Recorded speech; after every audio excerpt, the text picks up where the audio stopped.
अस्सलाम वालेकुम स्टूडेंट्स। आज हमने पढ़ना है मास स्पेक्ट्रोमेट्री के बारे में।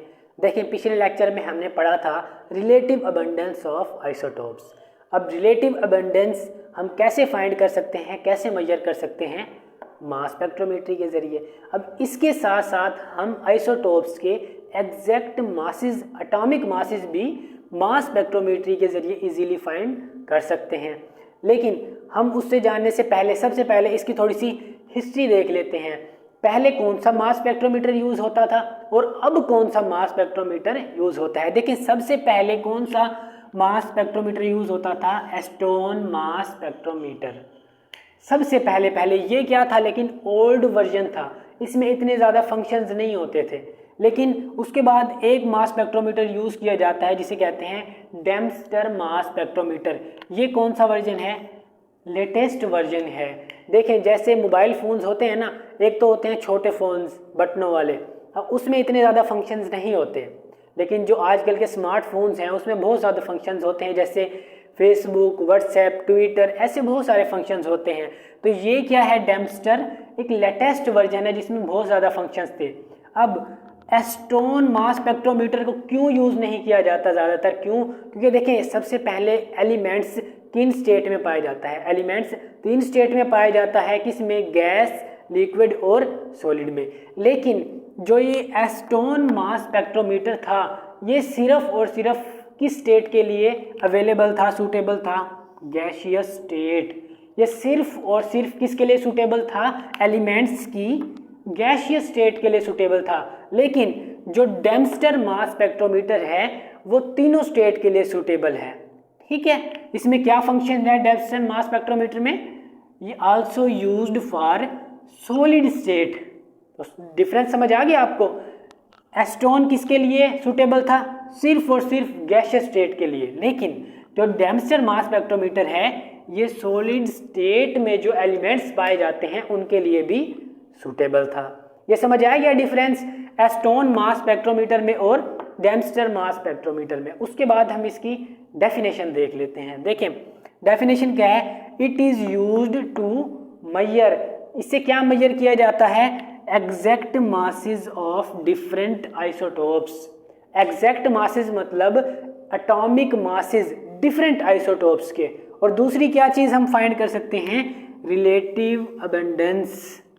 ठीक है स्टूडेंट्स, तो ये 2 चीज़ें हम मास स्पेक्ट्रोमीटर के जरिए फाइंड कर सकते हैं। कौन कौन सी? Exact masses of different isotopes, उनके एटॉमिक मासेस फाइंड कर सकते हैं। और दूसरी चीज़ क्या है? रिलेटिव अबंडेंस हम इसकी इजीली फाइंड कर सकते हैं। अब ये जो हम सारा स्टडी करने वाले हैं ये किसके अंडर आता है?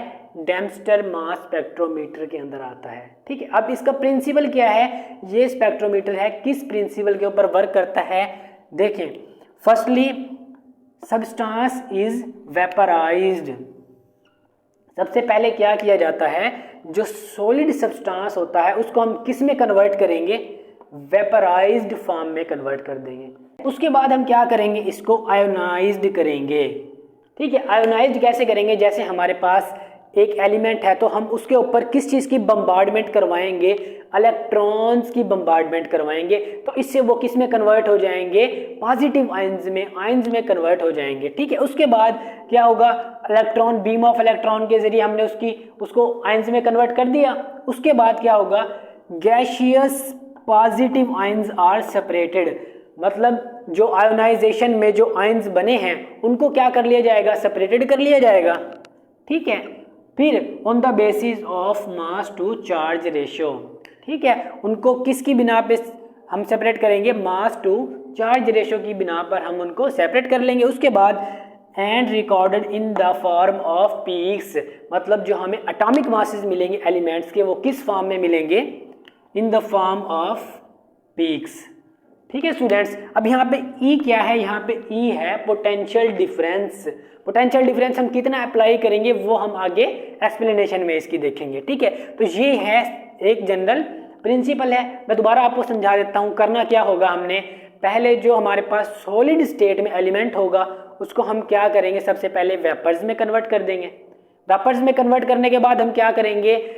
एलिमेंट के ऊपर इलेक्ट्रॉन्स की बम्बार्डमेंट करवाएंगे और उनको पॉजिटिव आयंस में कन्वर्ट कर देंगे। अब पॉजिटिव आयंस को कन्वर्ट करने के बाद क्या करेंगे, हम उनको सेपरेट कर लेंगे। किसकी बेस पे? मास टू चार्ज रेशियो की बेस पे। उसके बाद हम उनके एटॉमिक मासेस को हम देख लेंगे किसकी मदद से? In the form of peaks, हमें पीक्स मिलेंगी एलिमेंट्स की।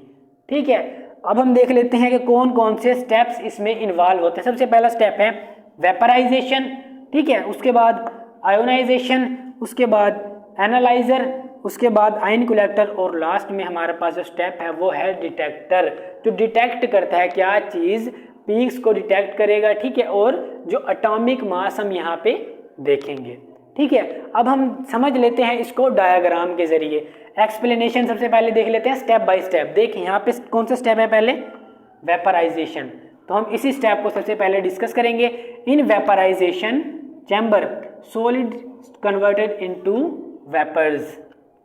ठीक है, जैसे अभी प्रिंसिपल में हमने यही बात पढ़ी है, सॉलिड को किस में कन्वर्ट कर देंगे? वेपर्स में कन्वर्ट कर देंगे। ठीक है, एट लो प्रेशर, लेकिन जो प्रेशर हम रखेंगे वो क्या होगा? बहुत ही लो रखेंगे। कितना? देखो 10 की पावर -6 से 10 की पावर -7, कितना लो प्रेशर हमने इसके अंदर रखा हुआ है। तो पहला स्टेप तो हमारा कंप्लीट हो गया। कैसे? देखें, ये मैंने बताया ना, vaporisation chamber solid is converted into vapours. अब हम कैसे इसको वेपर्स में कन्वर्ट करेंगे? देखें, यहाँ पे सपोज कर लेते हैं हम, यहाँ पे वो चीज़ है जिसको हमने वेपर्स में कन्वर्ट करना है। हम इसमें वो चीज़ रख देते हैं जिसको हमने वेपर्स में कन्वर्ट करना है। अब सॉलिड चीज़ को हम वेपर्स में कैसे कन्वर्ट करेंगे? बंसन बर्नर की मदद से। नीचे से क्या करेंगे? हीट करेंगे। ठीक है, जब इसको यहाँ से बंसन बर्नर की मदद से हीट करेंगे हम, तो ये क्या हो जाएगा? वेपर्स में कन्वर्ट हो जाएगा, और यही वेपर्स फिर यहाँ से इसमें दाखिल हो जाएंगे। ठीक है स्टूडेंट्स, ये था हमारा कौन सा स्टेप? पहला स्टेप वेपराइजेशन। अब पहला स्टेप हमारा कंप्लीट हो गया। उसके बाद हमारा कौन सा स्टेप है? आयोनाइजेशन। आयोनाइजेशन में क्या बनेंगे? आयंस बनेंगे। कैसे बनेंगे देखते हैं। देखें, यहाँ से क्या हो गए? आयंस अंदर चले गए। ठीक है, फिर देखिए यहाँ पे क्या है? ये क्या है? हीटेड फिलामेंट है। इसका एक पार्ट हमने नेगेटिव टर्मिनल से जोड़ा हुआ है बैटरी से, और यहाँ पे एक प्लेट है जिसको हमने पॉजिटिव टर्मिनल से जोड़ा हुआ है। अब यहाँ पे होगा क्या? देखिए, यहाँ से जब आयंस जो वेपर्स होंगे वो अंदर जाएंगे, ठीक है, तो ऊपर से क्या आएंगे? इलेक्ट्रॉन्स आएंगे। ठीक है, ऊपर से इलेक्ट्रॉन्स क्या करेंगे? बम्बार्डमेंट की जाएगी इलेक्ट्रॉन्स की, जिसकी मदद से आयंस बन जाएंगे। कैसे? देखिए, in ionisation chamber fast moving electrons thrown upon vapours. समझ आ गई? मतलब जो वेपर यहाँ से आए तो ऊपर से फास्ट मूविंग इलेक्ट्रॉन्स की बम्बार्डमेंट की गई, उससे क्या हुआ? And positive ions are produced having different mass. ठीक है, तो यहाँ पे सपोज कर लेते हैं, यहाँ पे ये हमारे पास वेपर्स हैं। वेपर्स यहाँ पे दाखिल हुए, तो यहाँ पे ऊपर से किस चीज़ की बम्बार्डमेंट की गई? इलेक्ट्रॉन्स की, फास्ट मूविंग इलेक्ट्रॉन्स की। फिर ये क्या करेंगे? फास्ट मूविंग इलेक्ट्रॉन्स इसमें से इलेक्ट्रॉन्स को निकाल लेंगे, और यहाँ पे क्या हो जाएंगे? प्रोड्यूस पॉजिटिव आयंस हमारे पास प्रोड्यूस हो जाएंगे। पॉजिटिव आयन कैसे प्रोड्यूस होंगे? जैसे ही एटम है, ठीक है, एटम के ऊपर किस चीज़ की बम्बार्डमेंट की गई? इलेक्ट्रॉन्स की। तो क्या करेंगे? ये इलेक्ट्रॉन इसमें से एक इलेक्ट्रॉन निकाल लेंगे, तो क्या बन जाएगा? हमारे पास पॉजिटिव आयन बन जाएगा। ठीक है, कैटाइंस। और यहाँ पे ये इलेक्ट्रॉन कौन सा है? जो इस एटम में से निकाला गया है, और वो इलेक्ट्रॉन जो फास्ट मूविंग इलेक्ट्रॉन जिसकी बम्बार्डमेंट की गई थी। ठीक है, ये समझ आ गया? ये किस में होता है? आयोनाइजेशन चैम्बर में। दूसरा स्टेप है कि यहाँ से जो है ना वेपर्स जो है वो अंदर दाखिल हुए, तो ऊपर से किस चीज़ की बम्बार्डमेंट करवाई गई? फास्ट मूविंग इलेक्ट्रॉन्स की बम्बार्डमेंट की गई। उन्होंने क्या किया? जो वेपर्स से उनमें से इलेक्ट्रॉन निकाल के इनको पॉजिटिव आयंस में कन्वर्ट कर दिया इस स्टेप में। ठीक है, यहाँ से ये क्या हो जाएंगे? पॉजिटिव आयंस प्रोड्यूस हो जाएंगे, और एक इलेक्ट्रॉन यहाँ से निकाल लेंगे। ठीक है स्टूडेंट्स, ये कौन सा स्टेप था? दूसरा स्टेप था आयोनाइजेशन स्टेप। अब तीसरा स्टेप कौन सा है? एनालाइजर वाला स्टेप। एनालाइजर मतलब यहाँ से जो पॉजिटिव आयंस तो प्रोड्यूस हो गए, तो इसके बाद आगे क्या होगा वो देखते हैं। यहाँ तक तो आपको समझ आ गया कि जब पॉजिटिव आयंस वो प्रोड्यूस हो गए, अब आगे क्या होगा, आगे क्या होगा, आगे स्टेप है एनालाइजर स्टेप। इसमें क्या होगा, एनालाइजर स्टेप में एक्सेलरेशन होगी, किसकी, आयंस की। एक्सेलरेशन का क्या मतलब होता है, किसी भी चीज को तेज कर देना, बहुत ज्यादा तेज कर देना, फास्ट कर देना। तो एक तो यहाँ पे एक्सेलरेशन होगी। एक्सेलरेशन कैसे होगी, देखें जो ये है हमारे पास ये क्या है, एक्सेलरेटिंग इलेक्ट्रोड। इसको हम क्या कहेंगे, ये जिसको हमने नेगेटिव टर्मिनल से जोड़ा हुआ है बैटरी के, एक्सेलरेटिंग इलेक्ट्रोड। यहां पे क्या होगी, बहुत ही ज्यादा हाई वोल्टेज होगी। तो देखें ये पॉजिटिव आयंस है, ये पॉजिटिव आयंस क्या करेंगे, इसमें से बहुत ज्यादा तेजी से निकल जाएंगे। ठीक है, ये क्या है, एक जालीनुमा। तो कौन सा स्टेप है, एक्सेलरेशन। इसमें क्या होगा, acceleration of ions, acceleration of ions takes place, मतलब आयंस की एक्सेलरेशन होगी, तेज होगी, लेकिन यहाँ पे वोल्टेज बहुत ज्यादा होगी जब वो इस साइड से इन जालियों में से गुजरेंगे। अब हम क्या अप्लाई करना पड़ेगा, बहुत ज्यादा पोटेंशियल डिफरेंस अप्लाई करना पड़ेगा बाई अप्लाइंग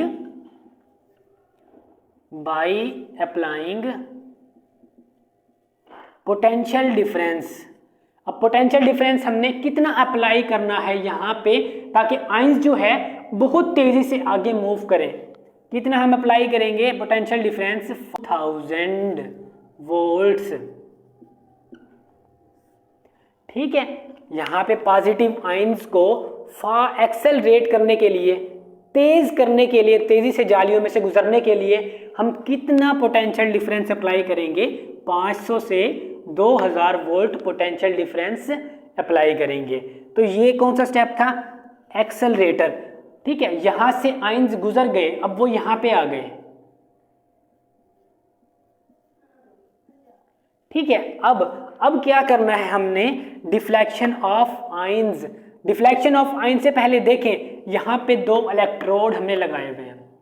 इन इलेक्ट्रोड में क्या है, देखें मैं इनको अलग करके यहां समझा देता हूं। ये इलेक्ट्रोड ऐसे लगे हुए हैं, बीच में क्या है, एक होल है, सुराख है। और वो हम क्यों लगाते हैं, ताकि जो इलेक्ट्रॉन्स की जो ये हैं आयंस हमारे पास आ रहे हैं ना, तो ये इनकी क्या मिले, हमें एक नैरो हमें बीम मिले। मतलब ये बिल्कुल एक तरतीब में आ जाए, बिल्कुल सीधा आगे जाएं, तब जाके क्या हो, डिफ्लेक्ट हो। समझ आ गए, ये 2 इलेक्ट्रोड क्यों लगाए हैं, ताकि आयंस जो हैं वो बिल्कुल सीधी फॉर्म में एक नैरो बीम में यहाँ से निकले, बाद में डिफ्लेक्ट हो। ठीक है, समझ आ गया। उसके बाद हमारे पास कौन सा स्टेप है, डिफ्लेक्शन। कौन सा स्टेप है, डिफ्लेक्शन ऑफ आयंस। देखें यहां से निकल गए और यहां से एक नैरो बीम बन के निकल गई। ठीक है, अब यहाँ पे क्या लगा हुआ है, मैग्नेट। यहाँ पे भी मैग्नेट लगा हुआ है, यहाँ पे भी मैग्नेट लगा हुआ है। अब यहाँ क्या होगा, मैग्नेटिक फील्ड की वजह से, ठीक है, मैग्नेटिक फील्ड की वजह से आयंस क्या हो जाएंगे, डिफ्लेक्ट हो जाएंगे। ठीक है, डिफरेंट प्लेसेस के ऊपर। ये देखें, ये आयंस हैं, कोई पहले ही डिफ्लेक्ट हो गया, कोई उसके बाद डिफ्लेक्ट हुआ, और कोई उसके बिल्कुल ही बाद में जाके डिफ्लेक्ट हो गया। अब डिफ्लेक्ट क्यों हुआ, क्योंकि हमने यहाँ पे मैग्नेट लगाया हुआ था, मैग्नेटिक फील्ड की वजह से वो यहाँ से डिफ्लेक्ट हो गए। ठीक है, तो कौन सा स्टेप है, डिफ्लेक्शन ऑफ आयंस। अब यहाँ पे क्या होगा, डिफ्लेक्शन ऑफ आयंस। आयंस की क्या होगी, डिफ्लेक्शन होगी। किस वजह से होगी, due to magnetic field. Magnet है ना, ये भी मैग्नेट है और ये भी, इन मैग्नेटिक फील्ड की वजह से आयंस क्या हो जाएंगे, डिफ्लेक्ट होके नीचे आ जाएंगे, ड्यू टू मैग्नेटिक फील्ड। ठीक है, अब यहाँ पे आयंस डिफ्लेक्ट होके आ गए। ठीक है, अब यहाँ पे जो आइसोटोप्स हैं, जैसे हमने यहाँ किसका फाइंड कर रहे थे, सैंपल हमने किसका लिया था, नियॉन का लिया था। ठीक है, अब यहाँ डिफ्लेक्ट हो के वो किसके ऊपर आए, डिटेक्टर के ऊपर आए। अब लास्ट स्टेप हमारा क्या है, आयन कलेक्टर और डिटेक्टर। अब इसका क्या काम है, जब डिफ्लेक्ट हो के मैग्नेटिक फील्ड की वजह से आयंस नीचे आए डिफरेंट प्लेसेस के ऊपर, ठीक है, तो क्या होगा, यहाँ पे हमें पीक्स मिलेंगी, ठीक है, पीक्स आर ऑब्टेन्ड, ठीक है। अब हमें क्या मिलेंगी, पीक्स मिलेंगी, ठीक है। वो पीक्स भी मैं आपको बताता हूं हमें कैसे मिलेंगी जो हम नियॉन का पढ़ रहे हैं। अब मैथमेटिकली हम इसको कैसे लिखेंगे, सारे स्टेप को मैथमेटिकली।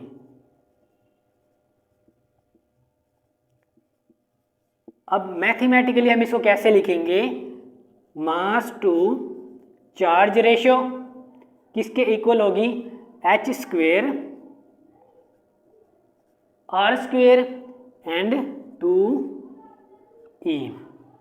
अब यहाँ पे देखें h क्या है, यहाँ पे h है स्ट्रेंथ ऑफ मैग्नेटिक फील्ड, जहाँ पे जो दो मैग्नेट लगे हुए हैं ना, एक ये मैग्नेट और एक ये मैग्नेट, जिसकी वजह से आयंस क्या हो गए, डिफ्लेक्ट हो गए, तो इसकी स्ट्रेंथ को क्या कहते हैं, h कहते हैं, क्या कहेंगे, h।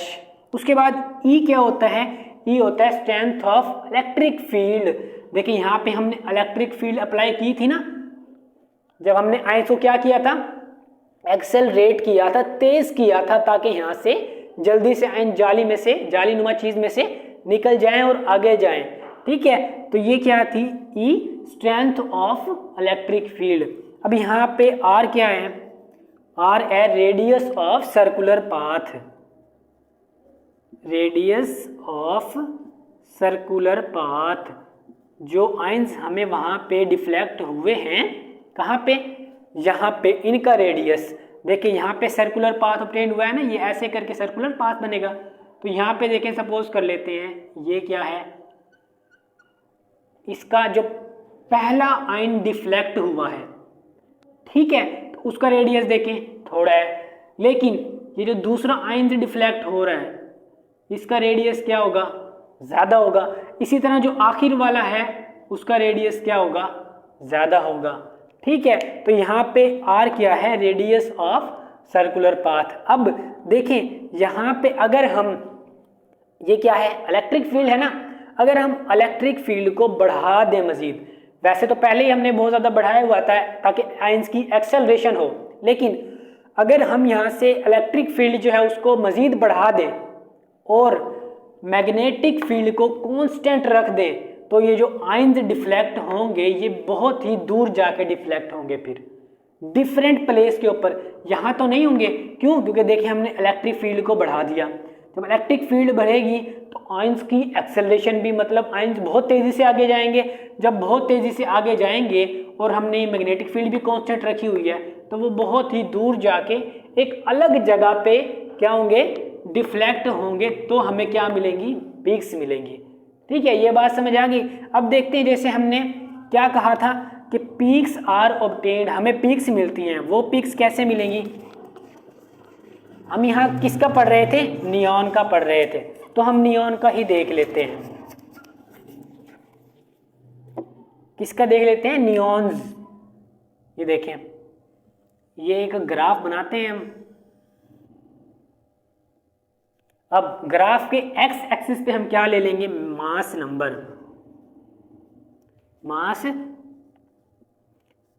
मास नंबर कैसे, नियॉन का, नियॉन 20, 21 और 22, कैसे 20, 21 और 22, ठीक है। अब इस साइड पे हम वाई एक्सिस पे क्या लेंगे, रिलेटिव अबंडेंस। हमने डिफाइन में पढ़ा था ना, हम दो चीजें क्या करते हैं, फाइंड करते हैं। एक तो हम exact masses, atomic masses isotopes के, और दूसरी चीज उनकी रिलेटिव अबंडेंस। तो हम यहाँ पे क्या लेंगे, रिलेटिव अबंडेंस, रिलेटिव अबंडेंस, ठीक है। अब रिलेटिव अबंडेंस क्या होती है, परसेंटेज में होती है, ठीक है। तो परसेंटेज यहाँ से 10, 20, 30, 40, 50, इसको थोड़ा सा और ऊपर कर लेते हैं, 50, 60, 70, 80, 90 और 100। अब नियॉन का जो पहला मिला था उसकी हमें कहाँ तक मिली थी परसेंटेज रिलेटिव अबंडेंस की, ये देखें, ये मिली थी हमें 90.92% पे। ठीक है, तो जो हमें नियॉन 20 ये किसके मिल रहे हैं, हमें नियॉन के आइसोटोप्स। तो नियॉन के जो आइसोटोप्स है, सबसे पहला आइसोटोप नियॉन 20, उसकी रिलेटिव अबंडेंस कितनी है, निकली है हमारे पास 90.92। अब नियॉन का जो दूसरा है उसकी हमें मिली है बहुत ही थोड़ी, कितनी हमें मिली है 0.257% बस। ठीक है, ये किसकी मिली है, नियॉन के दूसरे आइसोटोप्स की, नियॉन 21 की। और नियॉन के जो तीसरा आइसोटोप है उसकी हमें कितनी मिली है, उसकी मिली है 8.82%। ठीक है स्टूडेंट्स, ये किसके बारे में था, हमने नियॉन के आइसोटोप्स के बारे में। ठीक है, जैसे हमने डिफाइन से ही पढ़ा था ना कि हमने दो चीज़ें फाइंड करनी होती है मास स्पेक्ट्रोमेट्री के जरिए। क्या किया, एक तो एग्जैक्ट मासेस आइसोटोप्स के, और दूसरी चीज़ क्या थी कि उनकी रिलेटिव अबंडेंस। तो देखिए हमने रिलेटिव अबंडेंस भी हमने क्या कर ली, ग्राफ के जरिए कैलकुलेट कर ली। और ये हमें कहाँ से मिली है, डिटेक्टर के जरिए। ठीक है, हमें क्या मिली है, पीक्स मिली हैं डिफरेंट, जिसकी वजह से हमें उनके रिलेटिव अबंडेंस इजीली फाइंड हो गई। अगर फिर भी आपको कोई कन्फ्यूजन हो तो कमेंट करके लाजमी बताएं।